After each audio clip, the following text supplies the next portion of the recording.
Hello everyone, and welcome back to our YouTube channel, Tech It Simple.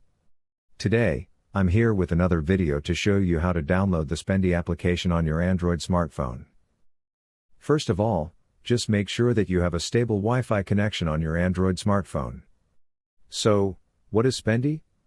Spendee is an app where you can manage all your money and expenses and analyze your financial habits all in one place. So, to download this fantastic app, just go to Play Store. Once you are at Play Store, go to the search bar and just type in Spendee. Now, after searching up Spendee, it is the first result that pops up. Go on to Spendee and you can see there is an install button on the screen. So, just tap on install and the application would be installed on your Android device within a given amount of time, considering the speed of your Wi-Fi connection.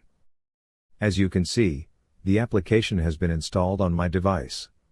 So now, you can open the application and use it to advantage in keeping track of your expenses and analyzing your financial habits to make it a better one. So, this wraps up this video. I hope you find our video helpful. So please do make sure to leave a like and subscribe to our channel. And don't forget to hit the bell and drop a comment for reviews and more content like this. See you guys next time. Thank you for watching.